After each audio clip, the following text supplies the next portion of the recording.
آج یہ شعبان کا جو مہینہ چل رہا ہے، اس مہینے میں طرح طرح کی نئی نئی عبادتیں گڑھ لی گئی ہیں، من گڑھت عبادتیں ہیں، بناوٹی عبادت ہے، ایجاد بندہ ہے۔ جیسے مثال کے طور پر 15ویں شعبان کی رات کو جیسے شام ہوتی ہے، عید کی طرح خوشیاں منائی جاتی ہے، بریانی اور پلاؤ کی دیگیں ٹھنکائیں جاتی ہیں، حلوہ بنایا جاتا ہے، قبرستان کو لائٹ سے اور کمکموں سے اور بلبوں سے روشن کیا جاتا ہے، عورتیں، مرد، چھوٹے چھوٹے بچے اس رات کو قبرستان جاتے ہیں اور جا کر کے قبروں مردوں کے لیے دعائیں کرتے ہیں اور نہ جانے کیا کیا خرافات کرتے ہیں۔ اگر آپ کہیں یہ سب آپ کہاں سے لائے؟ نبی کے زمانے میں تو ایسا نہیں تھا، صحابہ کرام کو پتہ ہی نہیں تھا، تمہیں کیسے معلوم ہو گیا؟ عبادت کہاں سے گڑھ کر کے لائے؟ تو وہ آپ کے سامنے دلیل پیش کریں گے، وہ بھی مسلم شریف کی حدیث پیش کریں گے کہ نہیں، حدیث میں تو ہے۔ وہ حدیث آپ کو مسلم شریف کتاب الجنائز حدیث نمبر 2256 میں مل جائے گی۔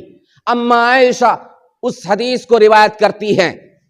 حدیث اس طرح سے ہے، اما عائشہ کی باری تھی، نبی علیہ الصلوۃ والسلام اما عائشہ ہی کے پاس اس رات کو ٹھہرے تھے۔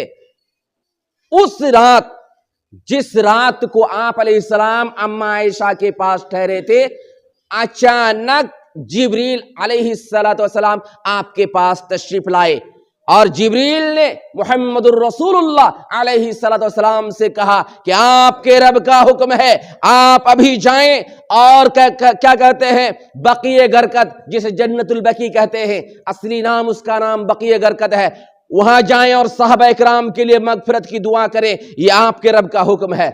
آپ چپکے سے نکل لیے، چپکے سے آپ علیہ السلام نکل لیے، اما عائشہ کو بھی نہیں بتائے اور جا کر کے دعائیں کی۔ اما عائشہ نے تلاش کیا، پیچھا کیا، آپ علیہ السلام تشریف لائے، اما عائشہ سے بات چیت ہونے لگی، وجہ سبب معلوم کرنے لگے، تو رسول اللہ علیہ السلام نے فرمایا تھا کہ ان جبریل آتانی، دیکھو میں تمہارے پاس سے اٹھ کر اس لیے گیا تھا، جبریل میرے پاس آئے تھے، وہ میرے پاس یہ پیغام لے کر کے آئے تھے کہ اللہ رب العالمین نے مجھے حکم دیا، ان ربک یأمرک ان تأتی اہل البقیع فتستغفر لهم۔ جبریل نے مجھ سے کہا کہ تیرے رب کا حکم ہے، آپ کے رب کا حکم ہے کہ آپ ابھی جائیں بقیع غرقد اور آپ کے صحابہ اکرام کے لیے مغفرت کی دعا کریں۔ لہذا میں گیا تھا۔ اس حدیث سے یہ ثابت کرتے ہیں کہ قبرستان جا سکتے ہیں نا، مغفرت کی دعائیں کر سکتے ہیں نا، وغیرہ وغیرہ جو سب کر رہے ہیں۔ اللہ کے بندو تم کرتے کیا ہو؟ اور حدیث میں کیا ہے؟ 15ویں شعبان کا ذکر نہیں ہے۔ کون سی رات تھی کچھ پتا نہیں، لیکن 15ویں شعبان کا اس میں کوئی ذکر نہیں ہے۔ اس رات میں بھیڑ بھاڑ کا کوئی چرچا نہیں کہ لوگ بھیڑ لگا کر کے جائیں، کوئی چرچا نہیں۔ آپ علیہ السلام اکیلا گئے تھے، یہاں تک اپنی بیوی کو بھی نہیں بتایا۔ رات میں حلوہ پکایا جاتا ہے، حلوہ کا کوئی چرچا نہیں، دیگیں ٹھنکائی جاتی ہے، دیگ کا کوئی چرچا نہیں، نعتیہ پروگرام کیا جاتا ہے، اس کا کوئی ثبوت نہیں۔ اس رات میں لائٹیں جلانا، روشن کرنا، فلاں کرنا، وغیرہ کرنا، سجانا قبرستان کو، کچھ اس کا کوئی تصور ہی نہیں ہے۔ آپ تنہا گئے تھے، دعا کر کے آگے۔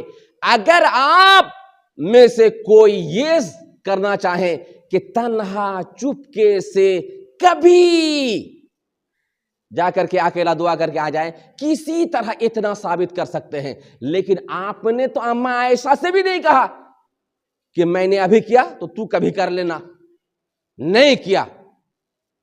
لیکن یہ سب بات پھیلائی جا رہی ہے، اس حدیث سے استدلال کیا جاتا ہے جو بدبودار استدلال ہے۔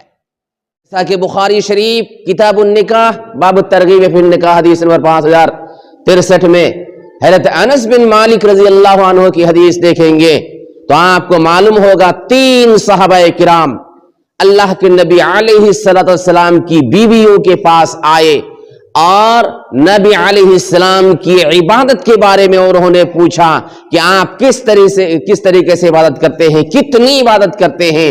تو امہات المومنین نے انہیں بتا دیا کہ اس طرح سے عبادت کرتے ہیں کأنہم تقالوہا، تو انہوں نے کم لگا کہ یہ عبادت تو کم ہے، پھر انہوں نے سوچا نہیں، اللہ کے رسول علیہ السلام کے اگلے پچھلے سارے گناہ معاف ہیں، تو ہم ان کے مقابلے میں کیا ہیں؟ این نحن من النبی صلی اللہ علیہ وسلم، نبی کے مقابلے میں ہماری کوئی حیثیت نہیں، ان کا اگلا پچھلا سارا گناہ معاف ہے۔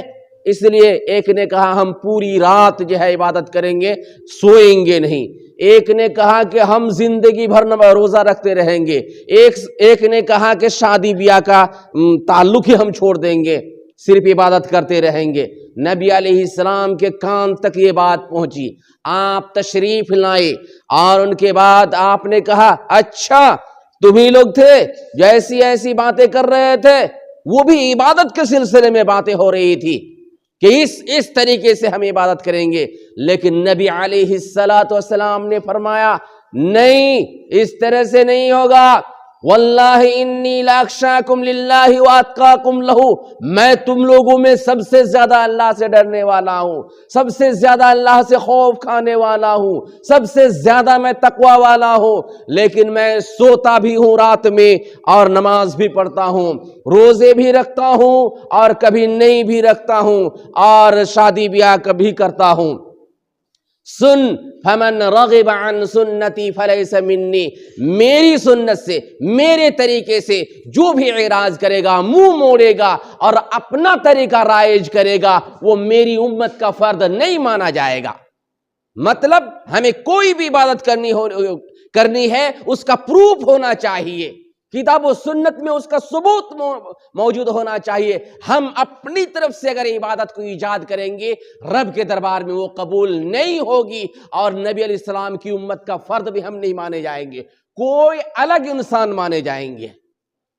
آج دنیا میں بے شمار بناوٹی عبادتیں جاری ہو چکی ہیں، اور گھمنڈی علماء اس کو جو ہے سنت سے ثابت کرنے کی بدبودار کوشش کرتے ہیں۔